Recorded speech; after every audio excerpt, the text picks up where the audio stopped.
Today we're going to talk about installing Chocolatey, which is a package management system that you can find in Windows, typically Windows 10 and 11.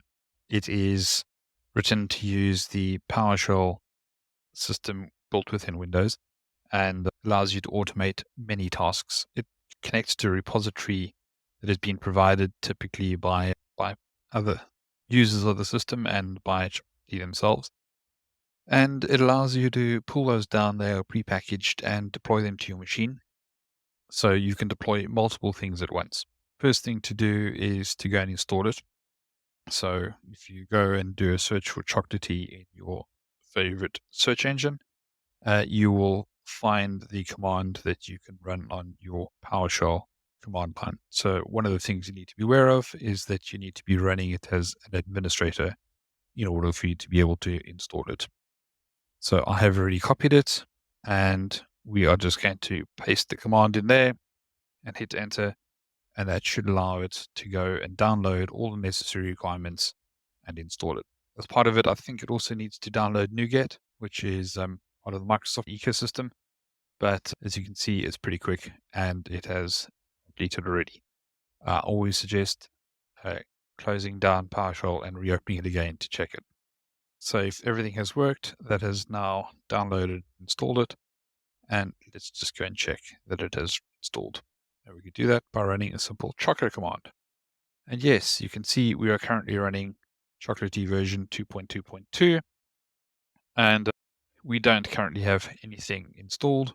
So if we do a choco list, you can see that the only package that is currently installed is itself.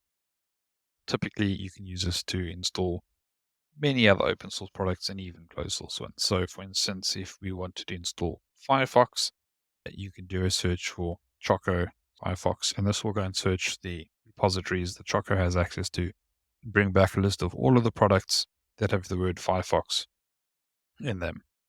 So this is the one that we're interested in here, Firefox. So we will go and install Firefox. I am also going to pass it the command that says -y, and that just means that don't prompt, just install this. You'll see it's found it in the repository, it goes and downloads it, downloads the right product, the right package for the right architecture. In our case, it is an Intel-based system, and it is a 64-bit system, and we'll go and download the correct one. We'll run the PowerShell commands, install it, and there we go. You now have Firefox installed. And if we do the same list command again, you'll see that Chocolatey has now installed Firefox. That's it. I think that is all I pretty much wanted to show you today. And just to confirm that it is actually running, we could just Firefox quickly, and we should just go ahead and prove that it is working as expected, and do a search for. Here we go. Have a good day.